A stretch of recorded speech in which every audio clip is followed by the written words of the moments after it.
অংশ real internet, বাকিটা আসলে ক্যাশ। বিটিসিএল যখন তার নেটওয়ার্ক সম্প্রসারণের জন্য দায়িত্ব নেয় তখন তারা বলেছিল 2030 সালের আশেপাশে বা এই ক্যাপাসিটিটা 26 টেরাবাইট হবে, কিন্তু সেই স্পেসিফিকেশনে ক্যাশ ইন্টারনেট এবং রিডান্ডেন্সি এই দুটো জিনিস মিস করা হয়েছিল। বুয়েট একটা স্টাডি করেছে, এই স্টাডি করে দেখিয়েছে 2030 সালের পরে বা আজ থেকে, যখন সেটা করা হয়েছিল 2016-17 সালে যে স্টাডিটা করা হয়েছিল, তখন থেকে 10 বা 12 বছর পরে এটা লাগবে 100 টেরাবাইটের বেশি। আমরা যদি আজকে হিসাব দেখি তাহলে আমরা দেখতে পাচ্ছি এই মুহূর্তে বাংলাদেশের ইন্টারনেট ফুটপ্রিন্টটা হলো ক্যাশ এবং টোটাল ইন্টারনেট মিলে আনুমানিক 35 থেকে 36 টেরাবাইট। বৈশ্বিক ইন্টারনেটের যে সিএজিআর আছে, যে কম্পাউন্ড অ্যানুয়াল গ্রোথ রেট আছে, বৈশ্বিক রেট হচ্ছে 28%। আর ডেভেলপিং কান্ট্রিগুলো যেখানে ডিজিটাল কানেকশন এবং ডিজিটাল সার্ভিস এখনও পৌঁছেনি সেখানে এই স্তরটা অনেক বেশি। সেটা হচ্ছে আফ্রিকান দেশগুলোতে প্রায় 34% এবং বাংলাদেশের মতো দেশগুলোতে এগুলো 45%। এখন আমরা যদি এই 35 টেরাবাইটের উপরে যদি বছর বছর 34 থেকে 45% একটা হিসাব যোগ করি তাহলে এই প্রবৃদ্ধি আজ থেকে 12 বছর পরে দাঁড়ায় প্রায় 250 টেরাবাইট। যদি একটা দেশে 40% বা তার আশেপাশের হারে ইন্টারনেট প্রবৃদ্ধি না হয় তাহলে বুঝতে হবে সেই দেশের ডিজিটাল ইনফ্রাস্ট্রাকচারের সমস্যা আছে। আমরা এই জন্য বলছি যে বিটিসিএল যেই ফাইবার নেটওয়ার্ক বর্ধিতকরণের যে প্রজেক্টটা বিগত সরকারের আমলে নিয়েছে, যার টেন্ডার বিগত সময়ের আমলে হয়েছে, যা নিয়ে টেন্ডার প্রক্রিয়ার প্রভাবিত করার কাজগুলো বিগত সরকারের আমলে হয়েছে, এবং সেখানে যে একটা এলসি করা হয়েছিল, আমি এবং নাহিদ ইসলাম দায়িত্ব নেওয়ার আগে সেই এলসিতে 290 কোটি টাকা অফারের যোগে এলসিও পরিশোধ করা হয়ে গেছে। তো এই সব কিছু আমলে নিয়ে আমরা দুর্নীতি দমন কমিশনের মাননীয় চেয়ারম্যান মহোদয়ের সাথে কথা বলেছি। আমি নিজে ওনার অফিসে গিয়েছি, আমি বলেছি যে স্যার, যেহেতু 290 কোটি টাকা চলে গেছে এবং যেহেতু এটা সর্বনিম্ন দরদাতা এবং ক্যাপাসিটি নিয়ে যেই অপতথ্যটা এসেছিল সেটা বুয়েট যেহেতু ক্লারিফাই করেছে, আমরা একটা কমিটি করে দিব।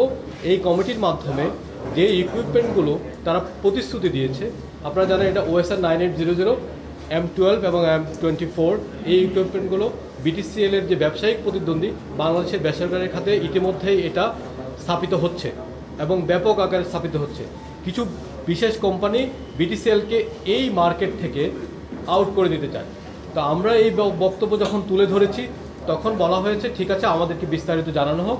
সেই রেফারেন্সে আমি মাননীয় দুদক চেয়ারম্যানকে একটা চিঠি লিখি। এই চিঠিতে আমি মূলত আমার যুক্তিগুলো তুলে ধরি যে যেহেতু টাকাটা চলে গেছে, যেহেতু আমাদের বিটিসিএলের ক্যাপাসিটি সম্প্রসারণ দরকার। আপনারা জানেন যে বর্তমানে যে ক্যাপাসিটি আছে এটা জেলা পর্যায়ে মাত্র 1 Gbps, এটা দিয়ে আসলে বেটার কোয়ালিটি ইন্টারনেট সেবা দেওয়া অসম্ভব।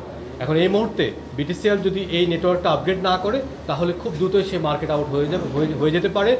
এখন যেহেতু তার প্রতিদ্বন্দ্বীগুলো নেটওয়ার্ক আপডেট করছে এবং বিটিসিএল বিভিন্ন ঝামেলার কারণে, যেগুলো সাবেক সরকারের আমলে দুর্নীতির অভিযোগ এবং বিভিন্ন কারণে এই কাজটা বন্ধ হয়ে আছে, সেজন্য বিটিসিএলের যে ফাইবার নেটওয়ার্ক আছে এটা এক্সপান্ড করা যাচ্ছে না। উপরন্তু আমরা বলেছি বিটিসিএলের মোট প্রজেক্টের মধ্যে দুটো বিষয় আছে, একটা হচ্ছে আইপি নেটওয়ার্ক আর একটা হচ্ছে ফাইবার ডিডব্লিউডিএম নেটওয়ার্ক।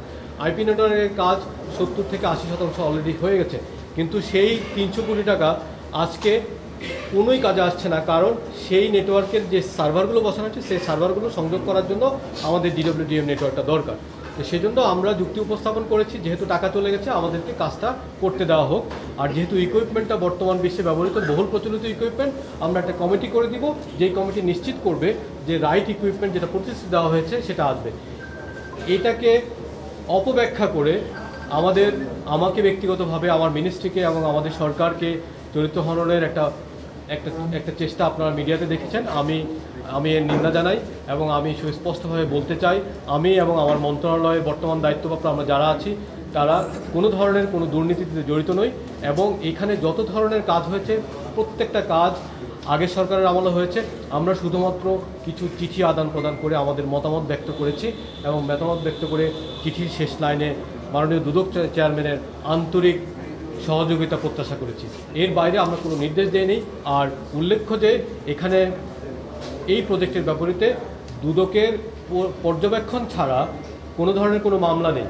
তো সুতরাং যেই বিষয়টা করা হচ্ছে আমরা বলছি যদি এই কাজটা না করা হয় এবং এই এলসিটা না করা হয় তাহলে দুটো ঘটনা ঘটবে, 300 + 300 600 কোটি টাকার গচ্ছা যাবে এবং একই সাথে বিটিসিএল তার যে ডিডব্লিউডিএম বাজারে এই বাজারে দুর্বল হয়ে এখান থেকে মার্কেট আউট হয়ে যাওয়ার একটা সম্ভাবনা আছে।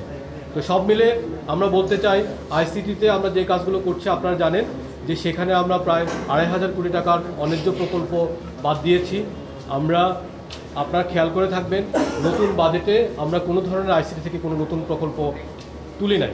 এই জন্য তুলে নাই, একনেক মিটিংয়ে এনএসির মিটিংয়ে আমি স্যারকে বলেছি যে স্যার যেহেতু এখানে অনেক দুর্নীতি হয়েছে, 20টার মতো প্রজেক্ট আইসিটিতে আছে, 6টার মতো প্রজেক্ট পোস্ট এবং টেলিকমে আছে, আমি চাই এই প্রকল্পগুলোকে অপটিমাইজ করতে, অর্থাৎ এখানেকে একটা শৃঙ্খলা নিয়ে আসতে। এটা যখন শেষ হবে তখন আমরা নতুন প্রজেক্ট তুলব, সেটা দক্ষতা কেন্দ্রিক, দক্ষতা ট্রেনিং এবং দক্ষতা কেন্দ্রিক বিষয় হতে পারে। তবে আমরা আমাদের মন্ত্রণালয়ে সবাই মিলে আমরা চাচ্ছি যে বিদ্যমান যে স্পেসিফিকেশনগুলো আছে সেখানে আমরা অনেক ভুল পেয়েছি। যেমন ডেটা সেন্টার আছে কিন্তু সেখানে সাইবার সিকিউরিটির কোনো এলিমেন্ট নাই, মনিটরিংয়ের কোনো এলিমেন্ট নাই, এনভায়রনমেন্ট কন্ট্রোল করার জন্য কোনো এলিমেন্ট নাই। আমরা এমন কোনো টেন্ডার দিইনি যেখানে যেই কোম্পানিটি ফাইন্যান্সিয়াল এবং টেকনিক্যাল ইভ্যালুয়েশনে নাম্বার 1 হয়নি। অর্থাৎ আমরা সর্বক্ষেত্রে কমপ্লায়েন্স আনার চেষ্টা করছি এবং যেহেতু আমরা এই কাজগুলো করছি সেজন্য যারা এতদিন দুর্নীতি করেছে তাদের স্বার্থে আঘাত হানছে। যেই কোম্পানিগুলো স্বৈরাচারের রাজনৈতিক প্রভাব ব্যবহার করে লাইসেন্স নিয়েছে, যারা সরকারি কোম্পানিগুলোর কাছে শত শত কোটি টাকা দেয় না, যারা ব্যাংকগুলোর কাছে ঋণ খেলাপি, তারা আমাদের বিরুদ্ধে অর্থ ব্যয় করে অপপ্রচারে লিপ্ত বলে আমি সন্দেহ করি। আমি গণমাধ্যমের কর্মীদেরকে সরকারের যে উদ্যোগগুলো আছে সেই উদ্যোগগুলোর বিষয়ে বস্তুনিষ্ঠ তথ্য এবং উপাত্ত ভিত্তিক প্রতিবেদন দেওয়ার ব্যবস্থা করছি। শুধু তাই নয়, আমি উল্লেখ করতে চাই আমরা 2টি শ্বেতপত্র তৈরি করেছি মাননীয় প্রধান উপদেষ্টার নির্দেশনায়। আইসিটিতে আমরা আইসিটি শ্বেতপত্র করছি এবং টেলিকমে, ডাক এবং টেলিকমে আমরা 2টো আলাদাভাবে শ্বেতপত্র করছি।